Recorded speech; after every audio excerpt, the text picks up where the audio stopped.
వేసవి అంటేనే వేడి, ఉక్కపోతల కాలం.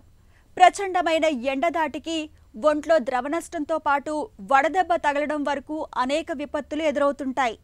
అయితే ఈ సీజన్లో బయటకు చెప్పుకోలేని మూత్ర సంబంధ సమస్యలు కూడా ఎక్కువగానే ఎదురవుతుంటాయి.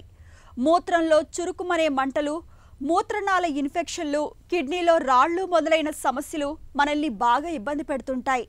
ఈ నేపథ్యంలో ఎండాకాలంలో తరచూ ఎదురయ్యే మూత్రగండాలు ఎలా ఉంటాయో, వాటిని ఎలా అధిగమించాలో ఇప్పుడు తెలుసుకుందాం.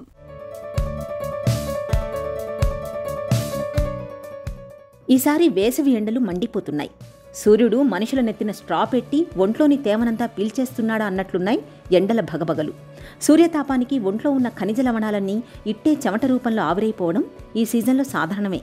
ఇలా ఒంట్లో నుండి వెళ్లిపోతున్న ద్రవాలను తిరిగి భర్తీ చేయకపోతే రకరకాల ఆరోగ్య సమస్యలు రావడంతో పాటే మూత్రంలో బాగా మంట రావడం అనే సమస్య మొదలవుతుంటుంది.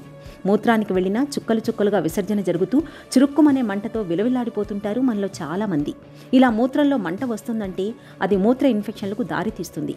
మూత్రం గాఢత పెరిగిపోతే సాధారణంగానే ఇన్ఫెక్షన్ల బెడద పెరుగుతుంది. ఈ మూత్ర ఇన్ఫెక్షన్లు మహిళల్లో మరీ ఎక్కువ.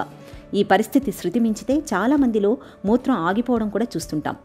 మధుమేహం ఉన్నవారిలో వేసవిలో ఈ మూత్ర ఇన్ఫెక్షన్లు, మంట, మూత్రం ఆగిపోవడం లాంటి సమస్యలు మరీ ఎక్కువగా ఉంటాయి.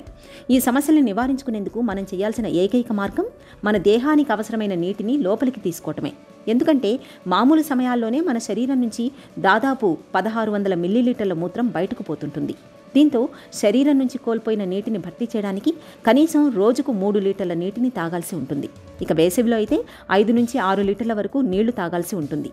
అలాగే వీటితో పాటు కొబ్బరి జలం, పళ్ల రసాలు, పల్చటి మజ్జిగ లాంటి వాటిని సైతం తీసుకోవాలి. వీటి వల్ల శరీరానికి అవసరమైన లవణాలు లభిస్తాయి. వేసవిలో చాలామంది కూల్ డ్రింక్ని తెగ తాగేస్తుంటారు. వీటి వల్ల మన శరీరానికి ఎలాంటి లాభం చేకూరకపోగా హాని జరిగే అవకాశం ఉంటుంది.